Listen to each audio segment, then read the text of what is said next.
श्री अरविन्दः मम शरणं श्री अरविन्दः मम शरणं श्री अरविन्दः मम शरणं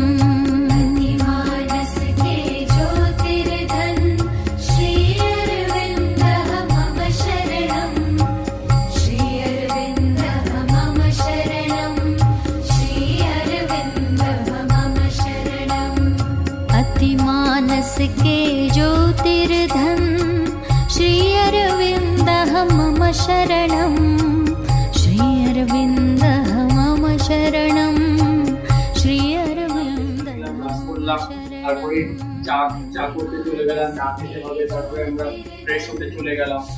এই যে জিনিসগুলো এগুলো তো আমরা মানুষরা কিন্তু আমরা সচেতন ভাবে তোমরাকে করছি না, এটা যান্ত্রিক, এটা মেশিনের মতো, রোবটের মতো করছো। কারণ তোমার বডি, তোমার মাইন্ড, তোমার ইমোশন সমস্ত কিছু এই জন্য অভ্যস্ত হয়ে গেছে। সে জানে যে এটার পর এটা, এটার পর এটা, এটার পর এটা করতে হবে, এবং এই সমস্ত কিছুর কারণে পুরো জিনিসটাই হচ্ছে একটা যন্ত্রের। বলছেন all the time one does things automatic, মানে যান্ত্রিক। একটা মেশিন যেমন গেলাম, ব্রাশ করে নিলাম, পেস্টটা দিলাম, ব্রাশ করলাম, তারপরে চা করতে চলে গেলাম, চা খেতে হবে, তারপরে আমরা ফ্রেশ হতে চলে গেলাম। এই যে জিনিসগুলো এগুলো তো আমরা মানুষরা কিন্তু আমরা খুব সচেতন ভাবে ওটাকে করছি না, এটা যান্ত্রিক, এটা মেশিনের মতো, রোবটের মতো করছো। কারণ তোমার বডি, তোমার মাইন্ড, তোমার ইমোশন সমস্ত কিছু এই জন্য অভ্যস্ত হয়ে গেছে।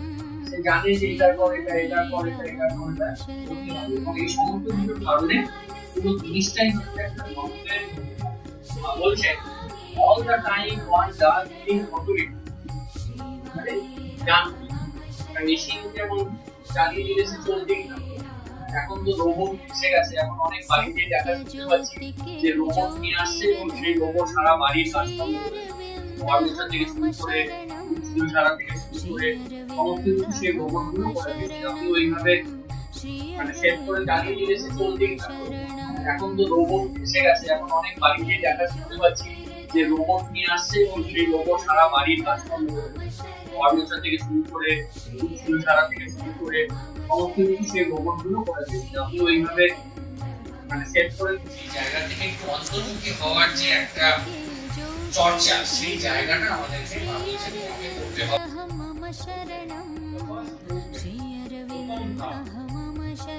And it is not so easy.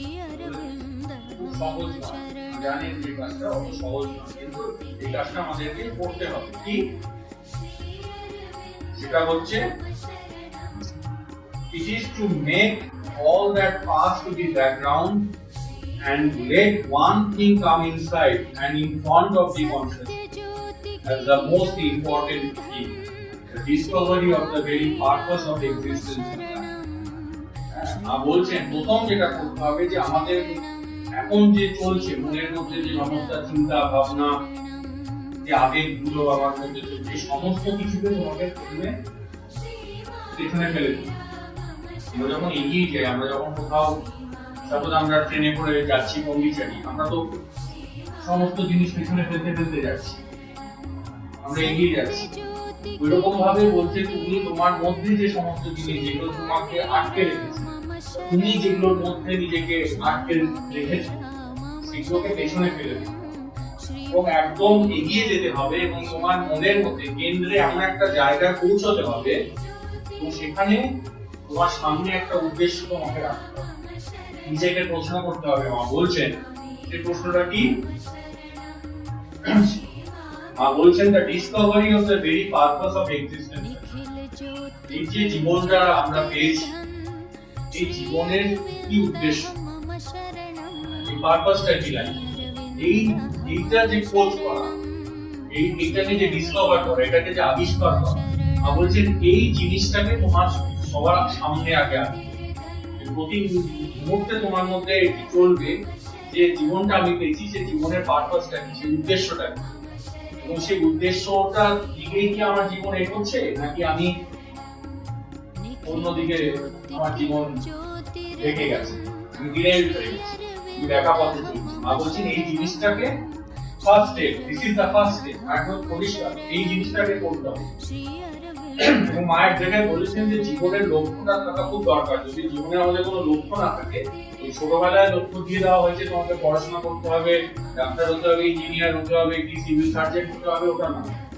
প্রত্যেক মানুষ আমরা যে জীবনের যে জায়গায় আছি এই মুহূর্তে, এখান থেকেও তো আমার জীবনের সামনে একটা লক্ষ্য থাকে। আমি আজকে যে জায়গায় আছি এখান থেকে আমি জীবনের কোন জায়গায় যাই, আন্তরিক জীবন, বাইরের জীবনে না। বাইরে আমি কত টাকা রোজগার করলাম, একতলা বাড়ি দোতলা করলাম কি তিনতলা করলাম, সেটা হচ্ছে একটা বহির্মুখী জীবন। সেটার মধ্যে সেটা আমাদের যতটা যা দরকার আমরা করছি, যার যেরকম সামর্থ্য নেই। কিন্তু অন্তরে যে আমাকে এগোতে হবে, এই ইনার যে ডিসকভারি মা বলেছেন, সূর্য মা বলেছেন এটা হচ্ছে একটা অভিযানের মতো। যে সূর্য আলোকিত পথে যে প্রথম যে লেখাটা খুব বিখ্যাত কবি চার্লি পল, এখানে প্রথমেই বলা হয়েছে যে ইটস আ গ্রেট অ্যাডভেঞ্চার। এটা একটা অভিযানের মতো, যেখানে এই জীবনের উদ্দেশ্যকে প্রতি মুহূর্তে তোমাকে উপলব্ধি করতে হবে এবং সেই দিকে তোমাকে এগিয়ে যেতে হবে।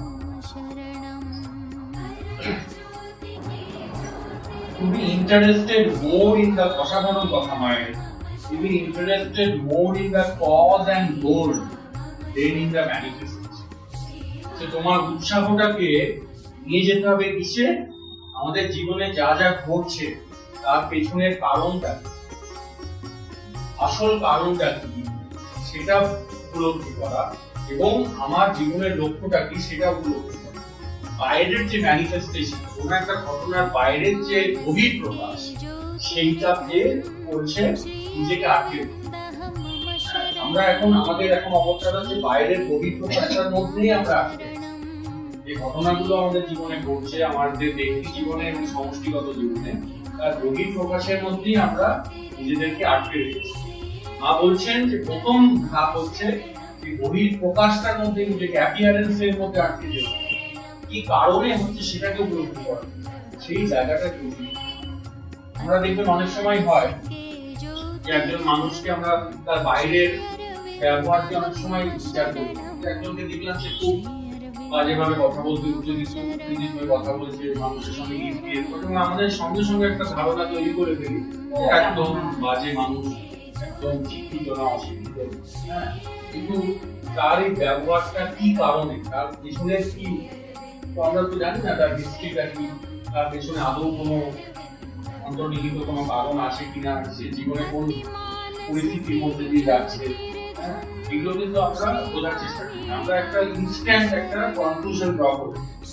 আরেকজন হয়তো খুব সুন্দর, বাইরে একদম ভদ্রলোকের মতো শান্তভাবে বসে আছে, কিন্তু ভেতরে সারাক্ষণ বদমাইশি, যে আমি এই লোকটাকে কিভাবে টাইপ করি।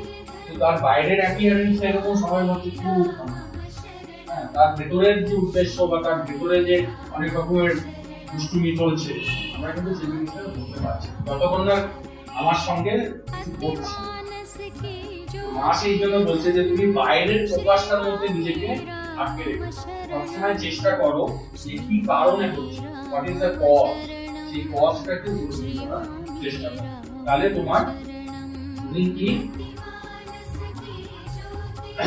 তাহলে তুমি সেই জায়গাটাকে পৌঁছতে পারবে। এবং তার জন্য কি দরকার? a kind of inward concentration on what one want to discover, truth one want to discover। বলছে এর জন্য সেই জিনিসটা কিভাবে আমি করব। নেক্সট প্রশ্ন হবে এই যে সবসময় অন্তর্নিহিত যে সত্য, এর ভিতরে যে আসল সত্যটা যে উপলব্ধি করতে বলছে মা, তো তাহলে আমরা সেটা কি করে করব? বলছে তার জন্য দরকার একটি ইনওয়ার্ড কনসেন্ট্রেশন, একটি একাগ্রতা যেটাই অন্তর্মুখী। আমাদের কনসেন্ট্রেশনটা হচ্ছে বহির্মুখী। আমরা সবসময় বাইরে কোনো একটা জিনিসে একাগ্র হওয়ার চেষ্টা করি। ও আচ্ছা এই জিনিসটা এরকম হচ্ছে, ও আচ্ছা এই লোকটা এই কথাটা বললো, আচ্ছা ও ওইভাবে আমাকে এই কথাটা শোনালো, সবসময় বাইরে দিই। মা বলছেন ওই পুরো জিনিসটাকে ঘুরিয়ে দাও, পুরো একাগ্রতা, কনসেন্ট্রেশনটা তোমার ইনওয়ার্ড করবে, অন্তরে একাগ্র হও। তাহলে তুমি আস্তে আস্তে সেই জিনিসগুলো তোমার কাছে ধরা দিবে এবং তোমার সামনে সেই দরজাটা খুলতে থাকবে। তুমি নিজে আস্তে আস্তে উপলব্ধি করবে যে হ্যাঁ, এই জিনিসগুলো আমার জীবনে ঘটছে, তার পেছনে আসল কারণগুলো কি। মা বলছেন এইটা করাটাই হচ্ছে, এটাই হচ্ছে প্রথম হোমওয়ার্ক দিয়ে দিচ্ছি। যেমন বাচ্চাদেরকে স্কুলে হোমওয়ার্ক দেয় যে আজকে পড়াটা করে আসবে।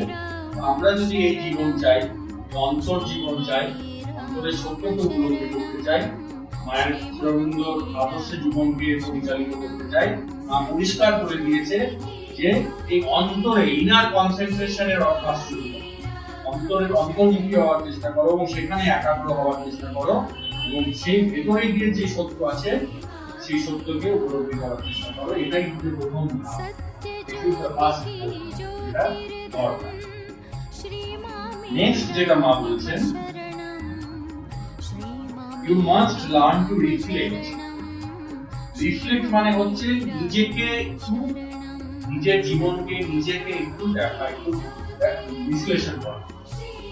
আত্মবিশ্লেষণ বলতে আমরা অনেক সময় আমরা যত সারাক্ষণ মানুষকে বিশ্লেষণ করছি, আমরা সবসময় অন্যকে বিশ্লেষণ করছি, ভালো এ খারাপ এরকম ওরকম। বলছেন যে এবার সময় এসেছে যে তুমি একটু নিজেকে বিশ্লেষণ করো, ঠিক আছে? মানে এবং সেটা কি মা বলেছেন একটা মিরর এক্সারসাইজ। আমরা যখন আয়নার সামনে দাঁড়াই আমরা নিজেদেরকে দেখতে পাই। আমরা যখন আয়নার সামনে দাঁড়াচ্ছি, যখন আমরা সাজগোজ করছি বা কোথাও বেরোবো রেডি হচ্ছি, আমরা আয়নার সামনে দেখছি যে আমার বাইরের সবকিছু ঠিকঠাক আছে, আমার জামাটা পরেছি ঠিক আছে কিনা, আমার চুলটা ঠিক আছে কিনা, সাজগোজ মেকআপটা ঠিক আছে কিনা, পুরোটাই বাজছি। আর বলছেন এবার তুমি আয়নার সামনে দাঁড়িয়ে নিজের ভেতরকে দেখাচ্ছ, তোমার ভেতরে যে সমস্ত জিনিসগুলো চলছে, তোমার মধ্যে যে চিন্তাগুলো চলছে, যে আবেগগুলো চলছে, সেগুলোকে দেখার চেষ্টা করো যে সেগুলো ঠিকঠাক আছে। আমার মধ্যে কি ভালো চিন্তা চলছে না খারাপ চিন্তা চলছে, আমার মধ্যে যে আবেগটা চলছে সেটা কি মানে ঊর্ধ্বগামী আবেগ না নিম্নগামী আবেগ। এই জিনিসগুলো মা বলছেন যে তুমি এবার নিজের মধ্যে নিজেকে সেলফ অবজারভেশনের মধ্যে দিয়ে তুমি এটাকে নিজেকে দেখার চেষ্টা করো। সুন্দর মা বলেছেন, it is only having thought much, seen much, studied much, observed much that you begin to realize that the different parts of your being is more or less independent of the other, and that the will behind them can make it either act or not act, and you begin to be completely identified with the movement, the action, the realization. বলছেন এই প্রথমে যেটা মা বলতো যে তুমি বলছো তুমি খালি ভাবছো তোমার এই শরীর, এবং তার সঙ্গে কিছু চিন্তা, থটের মধ্যে চিন্তার মধ্যে ক্ল্যারিটি নেই, স্বচ্ছতার অভাব আছে, কিছু মানে এবং কিছু আবেগ এবং সবকিছু মিলে তুমি। এবং মা বলছে তুমি যদি খুব নিজেকে আত্মবিশ্লেষণ করো, অন্তরে প্রবেশ করো, তাহলে তুমি আস্তে আস্তে তোমার মধ্যে তুমি বুঝতে পারবে যে তোমার মধ্যে বিভিন্ন অংশ আছে এবং প্রত্যেকে নিজের মতো করে স্বাধীন। তোমার মধ্যে মন বলে একটি অংশ আছে, তোমার মধ্যে প্রাণ বলে একটি অংশ আছে, তোমার মধ্যে দেহ বলে একটি অংশ আছে। এই যে ছোট ছোট সব এই যে জিনিসগুলো নিয়ে তুমি প্রত্যেকেই মা বলছেন প্রত্যেকেই হচ্ছে স্বাধীন তার নিজের মতো, কিন্তু আমরা এখন তাদেরকে আলাদা আলাদা করে বুঝতে পারছি, আমরা পুরোটা মিলে একটা আমি ভাবছি। শ্রীঅরবিন্দ বলছেন যে তোমার মধ্যে যে মন আছে তার একটা নিজস্বতা আছে, মন নিজের মতো করে তার একটা স্বাধীনতা আছে, তার নিজের মতো করে চিন্তা করার, ভাবনা করার তার একটা যুক্তির দিক আছে, দেহের তার একটা নিজস্ব দিক আছে, প্রাণ যে আমাদের আবেগ ইমোশনাল যে দিক, প্রাণ শক্তি যেটা শ্রীঅরবিন্দ বলছেন তার একটা নিজস্ব দিক আছে। মা বলছেন যে এই জিনিসগুলোকে তোমাকে আগে আলাদা আলাদা করে বুঝতে হবে। আমরা কিন্তু এই জিনিসগুলো সম্বন্ধে আলাদা করে যে একটা বোঝার জায়গাটা আমরা সবসময় আসতে পারি, অনেক সময় হয়, কিন্তু আমরা অনেক সময় অচেতন ভাবে আলাদা করে ফেলি। আমার যখন শরীর খারাপ হয় আমি বুঝতে পারি শরীরটা ঠিক নেই, কিন্তু শরীরটা খারাপ কিন্তু মনটা তো ঠিক আছে, কিন্তু শরীরের সঙ্গে আমরা মনটাকেও খারাপ, যেটা যখন শরীরটা খারাপ হয় আমরা মানসিক ভাবেও তখন ভালো থাকি, কারণ আমার মনটা পুরোপুরি শরীরের উপরই তখন একাগ্র হয়ে যায়। ঠিক আছে, অনেক সময় শরীরটা ঠিক আছে, শরীরের কোনো সমস্যা নেই, সবকিছু ঠিক আছে, কিন্তু মনটা খারাপ, তখন শরীর সাপোর্ট করছে, মন খারাপ, আজকে যাবো, আজকে অফিসে যেতে ইচ্ছা করছে না, আজকে কাজে যেতে ইচ্ছা করছে, আজকে বাসুচক্রে আসতে ইচ্ছা করছে, শরীর ঠিক আছে, মনটা কোন কারণে? তার মানে মন তার যে একটা নিজস্ব জায়গা আছে, শরীর তার যে একটা নিজস্ব জায়গা আছে, প্রত্যেকে যে তার স্বাধীনভাবে চলবে শরীর খারাপ হলে তো মনের কোনো অসুবিধা হওয়ার কথা না। মনের যে আমাদের কাজ করুক, কিছু আমি করছি, আলোচনা করছি, চর্চা করছি, চিন্তা করছি, সেই জায়গাটা কেন এফেক্টেড, কিন্তু সেটা এফেক্টেড হয়ে যাচ্ছে। আর মন খারাপ শরীর তো হওয়ার কথা না, কিন্তু কারণ এখন মা বলছেন পুরোটা মিলেমিশে একাকার হয়েছে, আমরা আলাদা করতে পারছি না জায়গা। মা বলছেন যে তোমাকে সেই জায়গাটাকে তুমি যদি নিজেকে বিশ্লেষণ শুরু করো আস্তে আস্তে, তাহলে তুমি আস্তে আস্তে আস্তে আস্তে তোমার কাছে জিনিসগুলো ক্লিয়ার হবে এবং একটা সময় আসবে তুমি পরিষ্কার বুঝতে পারবে তোমার মধ্যে যে সমস্যাটা হচ্ছে সেই সমস্যাটা উৎসটা কোন জায়গা থেকে সেটা আসছে, শরীর থেকে আসছে, মন থেকে আসছে, প্রাণ থেকে আসছে, সেই জায়গাটা তোমার কাছে ক্লিয়ার। আমরা যখন ডাক্তারের কাছে যাই, আমরা কিন্তু আমাদের সিমটম যখন কোনো শরীর খারাপ হয় ডাক্তারের কাছে গেছি, ডাক্তার আমাদের সিমটম গুলো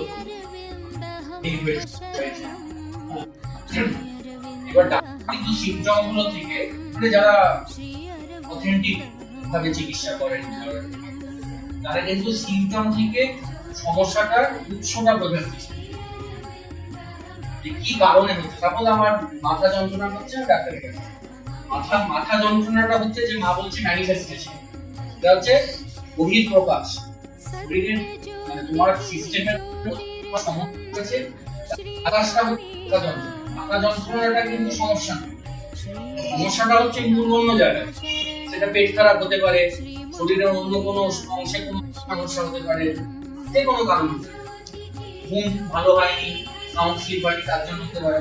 সমস্যাটা যদি আসল জায়গাটা আমরা ট্রিটমেন্ট না করে মাথা যন্ত্রণাটার ট্রিটমেন্ট করি, সেটা সাময়িক তোমাকে সেটা হয়তো একটা রিলিফ দিই, কিন্তু আবার সময় আবার রিপিট সমস্যাটা আবার ফিরবে, কারণ আমি মূল জায়গাটা তো ট্রিটমেন্ট করলাম, আমি বাইরের প্রকাশটা ট্রিটমেন্ট অ্যাকচুয়ালি সবসময় আমাদের জীবনের ক্ষেত্রেও কোনো একটা জিনিস আমার মনের মধ্যে, শরীরের মধ্যে, প্রাণের মধ্যে আমার একটা সমস্যা হচ্ছে, আমার মূল জায়গাটা যদি আমি বুঝতে পারি তাহলে আমি সেই জায়গাটাকে আমি মায়ের সামনে রাখতে পারবো, মায়ের আলোর সামনে রাখতে পারবো। মা সেই জায়গাটা যদি সেই আলোটা মায়ের থেকে যদি আমরা সেই গ্রেসটা পাই তাহলে আমার সেই সমস্যাটা সমাধান। মা বলছেন তার জন্য কি দরকার, আগে তো আমাকে সেটা বুঝতে হবে যে জায়গাটা কোথা থেকে আসছে, আমার যে পুরো যে সত্তাটার যে বিভিন্ন অংশগুলো মা বলছেন আগে তোমাকে বুঝতে হবে।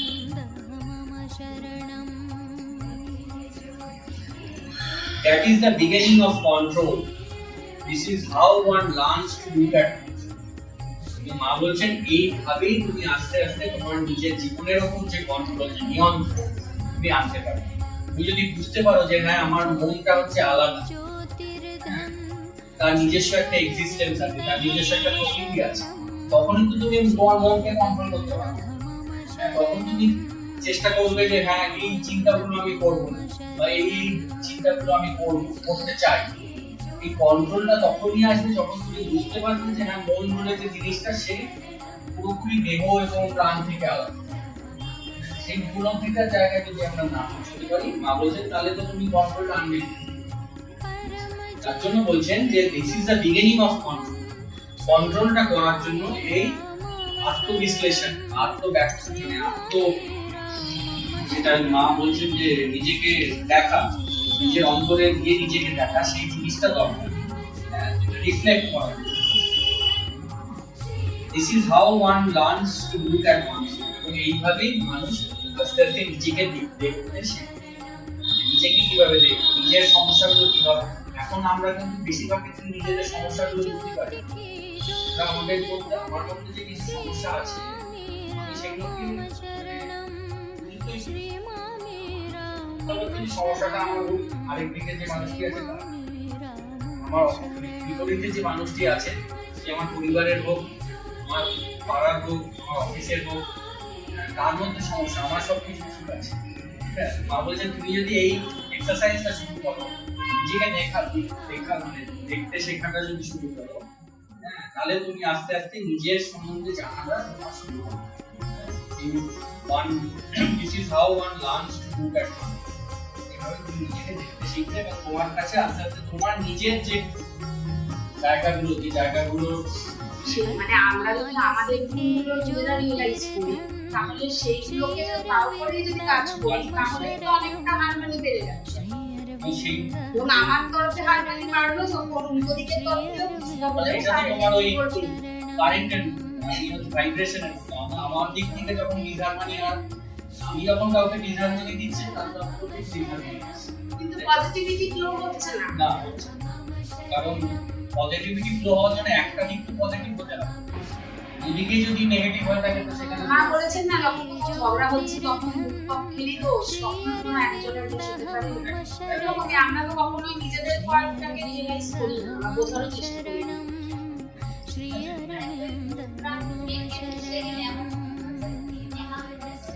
ওই যে ইনার কনসেন্ট্রেশন,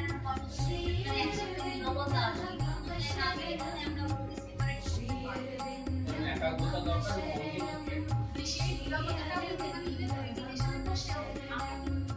अति मानस की ज्योतिर्धन এই যে আমার এই ডাক্তার আমাকে বলেছে যে আপনাকে হাঁটতে হবে, সবকিছু মানে এগুলো শরীর ঠিক রাখার জন্য, লিপিড প্রোফাইল ঠিক রাখার জন্য, সুগার প্রেশার ঠিক রাখার জন্য আপনাকে অন্তত হাফ অ্যান আওয়ার হাঁটতে হবে। আমি যদি খালি চিন্তা করি যে হ্যাঁ আমি হাঁটবো তাহলে কি আমার ঠিক হবে? আমাকে ওটাকে এক্সিকিউট করতে হবে লাইফে। আমাকে নিয়মিত সেটাকে একটা ডিসিপ্লিনের জায়গায় আনতে হবে। প্রতিদিন ঘন্টা করে সকালবেলা হোক বা বিকেলবেলা হোক আমি আধা ঘন্টা হাঁটি, এবং যে পরিস্থিতি থাকুক না কেন আমি সেই জায়গাটা কম্প্রোমাইজ করি। এই জিনিসটা যদি আমি এক মাস মেইনটেইন করতে পারি, দেখবো আমি তখন আস্তে আস্তে রেজাল্ট পাচ্ছি। আমার যদি এরকম হয় যে আমি একদিন ঠিক আছে হাঁটলাম, পরের দিন না আজকে একটু ওয়েদারটা গরম বেশি বা এই দিন হচ্ছে এখন বৃষ্টি হবে, আজকে যেমন আমরা সবাই তাই যে আজকে থাকা আবার কালকে যাওয়া, এরকম যদি ইরেগুলারিটিস থাকে তাহলে তো আমি সেই রেজাল্ট পাবো না। এটাও তো সেই একই জিনিস, যে কথাগুলো বলছে সেটাকে তোমার প্রতিদিন আমাদের প্র্যাকটিসে আনতে হবে, তাহলে আমরা যাবো। কিন্তু প্র্যাকটিসে আনাটা অত সহজ নয়।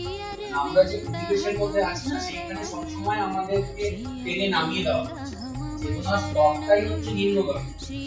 আমি যদি কোনো কিছু একটা ভালো ভাবা শুরু করি, চারপাশের পরিবেশের চাপে আমার এটা নেমে যাচ্ছে। তার জন্যই হচ্ছে এই যে সম্ভবগুলো দরকার, পাঠচক্র বা এই যে আমরা এই সৎসঙ্গ যেটা বলা হয়, যে একটা লাইফ মাইন্ডে মানুষের একসঙ্গে বসা আলোচনা করতে হবে, এই চর্চার মধ্যে দিয়ে একটা পজিটিভিটি একটা ভাইব্রেশন সেটা আমাকে উঠতে সাহায্য করে। আসলে এই জিনিসটা গুরুত্বটাই হচ্ছে কালেক্টিভলি জিনিসগুলোকে চর্চা করা, একা চলা তার জন্য যে পরিমাণ ইচ্ছে শক্তি দরকার, যে পরিমাণ উইল পাওয়ার দরকার, আমাদের সেই উইল পাওয়ার এখনো নেই। সেই জায়গা আমরা এখনো পৌঁছাইনি। তার জন্য একটা কালেক্টিভিটি দরকার, একটা সমষ্টি দরকার, যারা এই জিনিসটাকে চর্চা করবে এবং একসঙ্গে চলার চেষ্টা করবে। श्री मां मेरा मम शरणं, श्री मां मेरा मम शरणं, श्री मां मेरा मम शरणं। আপনাকে অন্তত হাফ অ্যান আওয়ার হাঁটতে হবে। আমি যদি খালি চিন্তা করি যে হ্যাঁ আমি হাঁটবো তাহলে কি আমার ঠিক হবে? আমাকে ওটাকে এক্সিকিউট করতে হবে লাইফে। আমাকে নিয়মিত সেটাকে একটা ডিসিপ্লিনের জায়গায় আনতে হবে। প্রতিদিন ঘন্টা করে সকালবেলা হোক বা বিকেলবেলা হোক আমি আধা ঘন্টা হাঁটবো, এবং যে পরিস্থিতি থাকুক না কেন আমি সেই জায়গাটা কম্প্রোমাইজ করি।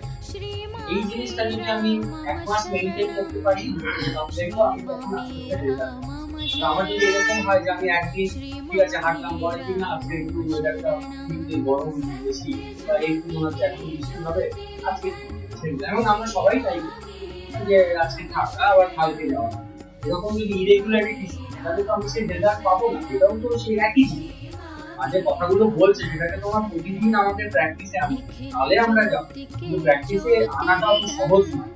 আমরা যে পরিবেশের মধ্যে আছি না সেইখানে সবসময় আমাদেরকে টেনে নামিয়ে দেওয়া হচ্ছে, চেতনার স্তরটাই হচ্ছে নিম্নগামী। আমি যদি কোনো কিছু একটা ভালো ভাবা শুরু করি, চারপাশের পরিবেশের চাপে আমার এটা নেমে যাবে। তার জন্যই হচ্ছে এই যে সঙ্গগুলো দরকার, যে পাঠচক্র বা এই যে আমরা এই সৎসঙ্গ যেটা বলা হয়, যে একটা লাইফ মাইন্ডে মানুষের একসঙ্গে বসা আলোচনা করতে, কারণ এই চর্চার মধ্যে দিয়ে একটা পজিটিভিটি একটা ভাইব্রেশন সেটা আমাকে উঠতে সাহায্য করে। এই জিনিসটার গুরুত্বটাই হচ্ছে কালেক্টিভলি জিনিসগুলোকে চর্চা করা, একা চলা কিন্তু তার জন্য যে পরিমাণ ইচ্ছে শক্তি দরকার, যে পরিমাণ উইল পাওয়ার দরকার, আমাদের সেই উইল পাওয়ার এখনো নেই। সেই জায়গা আমরা এখনো পৌঁছাই। তার জন্য একটা কালেক্টিভিটি দরকার, একটা সমষ্টি দরকার, যারা এই জিনিসটাকে চর্চা করবে এবং একসঙ্গে চলার চেষ্টা করবে। তার জন্য এই জিনিসগুলো মায়ের কথা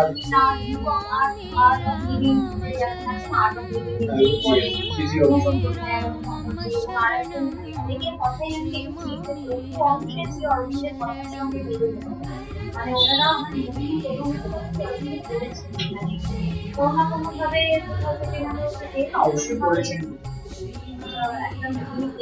কিন্তু মানে এবার ব্যাপারটা হচ্ছে কি, ওরা জিনিসগুলোকে অরবিন্দ মায়ের কথাগুলো যে গভীরতার সঙ্গে বলেছেন, হ্যাঁ, সেই জায়গাগুলো অনেক সময় মানুষের পক্ষে নেওয়া কঠিন হয়ে যায়। সেখানে যদি আমি একটু তার সহজ ভাষা, যে আমি এমন ভাবে জিনিসটা বলতে যেটা সবার পক্ষে নিতে সহজ, এবং ওই জিনিস অ্যাপিলও বেশি করে, দেখবেন এইসব জিনিসের প্রতি মানুষের ঝোঁক আছে।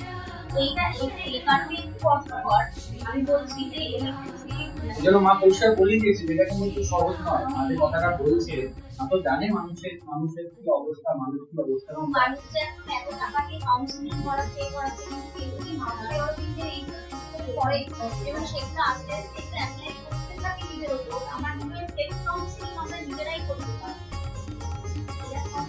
अतिमानस के ज्योतिर्धन श्री अरविंदः मम शरणं श्री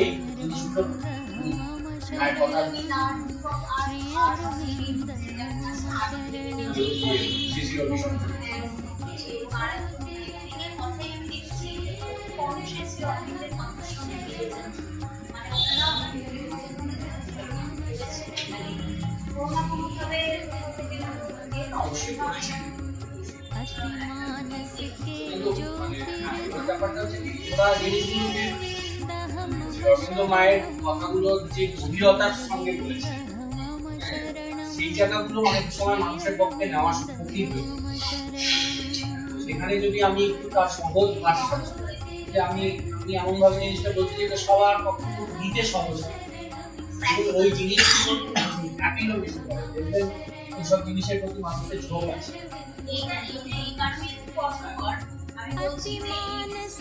যেন মা পরিষ্কার বলে দিয়েছে, যেটা কিন্তু সহজ নয়। মাঝে কথাটা বলছে, তো জানে মানুষের কি অবস্থা, মানুষ কি অবস্থা।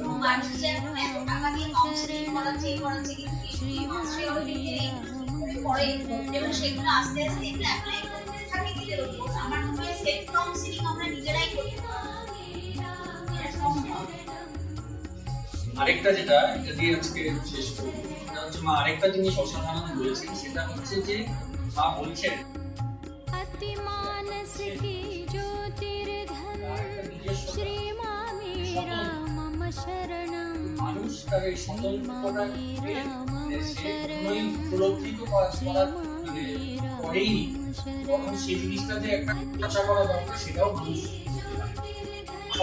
হচ্ছে। মা বলছেন যে সবাই যেটা ভাবছে সেটা ভাবছে, সবাই যেটা করছে সেটাই করছে, মানে এর মধ্যে মিশে আছে।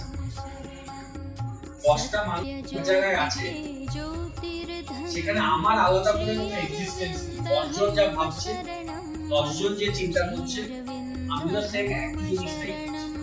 এবং ওই আমি 10 জনের ভিড়ের ভিড়টাই আমার নিজস্ব বলে আলাদা করে মা কিছু বলছে নেই। মা বলছেন one what others are thinking, বলছে একজন সেটাই চিন্তা করছে যে অন্যরা চিন্তা করছে। other things what still others are thinking, অন্যরা কি চিন্তা করছে, আরো অন্যরা যারা চিন্তা করছে, এইভাবে পুরো জিনিসটা চলছে। এবং মা বলছেন this is a great mixture, এটা হচ্ছে একটা মিক্সচারের, ঠিক আছে, সবকিছু মিলেমিশে একাকার। if you look at yourself attentively, বলছে তুমি যদি নিজেকে একটু ভালোভাবে লক্ষ্য করো, খুব আগ্রহের সঙ্গে, you will very quickly become aware that very few thoughts in you are personal. বলছে তুমি যদি নিজেকে একটু আন্তরিকভাবে একটু নিষ্ঠা সহকারে দেখো তাহলে তুমি বুঝতে পারবে তোমার মনের মধ্যে যে সমস্ত চিন্তাগুলো চলছে তার মধ্যে খুব কম চিন্তাই তোমার একেবারে তোমার পার্সোনাল ব্যক্তি। Where do you draw them from? তাহলে বাকি চিন্তাগুলো কোথা থেকে আসছে? From what you heard, from what you have read, what you have been taught, and how many of thoughts that you have are the result of your own experience, your own reflection, your purely personal observation. বলছেন তোমার সমস্ত চিন্তার মধ্যে খুব কম চিন্তাই হচ্ছে তোমার নিজস্ব একটা। আমরা অনেক সময় বলি না এটা আমার নিজের, অনেক সময় আমরা বলি যারা আর্টিস্ট যারা শিল্পী কিছু একটা সৃষ্টি করলো কিন্তু এটা আমার নিজস্ব সৃষ্টি, তার মধ্যে অন্য কারো কোনো প্রভাব নেই, এটা কিন্তু আমরা শুনি। আমাদের কিন্তু সবসময় একটা প্রভাব চলছে আমার নিজস্ব চিন্তা, আমার নিজস্ব ভাবনা, যেটা কোনো নেই, আমরা কিন্তু সেই জিনিসটা চর্চা করি। চিন্তা ভাবনা গুলো মা কি বলছে, যা তুমি শুনছো সারাদিন ধরে, তুমি যা করছো খবরে পড়ছো কি পড়ছো, এটা তুমি বিভিন্ন জায়গা থেকে সে তোমার কাছে সেটাই প্রভাব। তোমার নিজস্ব অভিজ্ঞতা, তোমার নিজস্ব যে এক্সপেরিয়েন্স গুলো, তোমার সেগুলো, তোমার নিজস্ব যে রিফ্লেকশন, অন্তর্মুখী হয়ে তুমি যে চিন্তা ভাবনা করছো, সেগুলো তোমার একটাও এই জিনিসগুলো একটাও তোমার এই চিন্তা ভাবনার মধ্যে নেই। ইউর পিওরলি পার্সোনাল অবজারভেশন, তোমার নিজস্ব ভাবনা চিন্তা, তোমার ব্যক্তিগত মতামত। দেখবেন অনেক সময় হয় যে কোনো একটা যে কোনো জায়গায় ফ্যামিলিতে জিজ্ঞেস করা যে তোমার মতামত, কোনো একটা ঘটনা পরিস্থিতি হয়েছে, সিচুয়েশন হয়েছে বা অফিসে সবাই মিলে আলোচনা করছি, তোমার হঠাৎ করে আমরা একটু ভাবি আমার মত, সবাই কি বলছে, সবার মতটা, আমার নিজস্ব মতটা যে আমি বলবো সেই কনফিডেন্সটাও আমাদের মধ্যে থাকে। সঙ্গে সঙ্গে আমি সবার মতটা, সবাই কি ভাবছে, সবাই কি বলছে, বেশিরভাগ মানুষই যেটা বলতে চাইছে ভাবতে চাইছে আমিও নিজেকে ওই দিকটাই রাখতে চাইছি যাতে আমিও সেফ থাকি। আমি যদি অন্যদের এগেইনস্টে কিছু বলে ফেলি বা এমন একটা কথা বলি যেটা অন্যদের পছন্দ না হবে, তাহলে তো আমি সবার কাছে অপ্রিয় হয়ে যাবো, আমার পজিশনটা খারাপ হয়ে যাবে। এই একটা আমাদের ব্যাকগ্রাউন্ডে জিনিস চলে, যেগুলো সবসময় আমরা বলি না যে বুক ঢুকে থাকার চেষ্টা, একটা কথা চলে বুক ঢুকে। আমি সবসময় একটা ভালো ভালো আমাদের সঙ্গে আছে,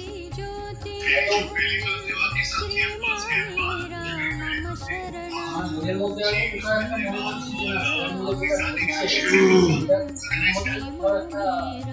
ঠিক না, কিন্তু সেটা প্রকাশ করার জন্য যে একটি সাহস বা একটি সেলফ কনফিডেন্স দরকার, সেই জিনিসটা আমাদের মধ্যে অনেক সময় আমার মধ্যে কাজ করছে যে আমি সবাই যেটা ভাবছে বলছে আমি সেই পর্যায়ে সেই জায়গাতে নিজেকে রাখি, তাহলে আমার কোনো সমস্যা হবে।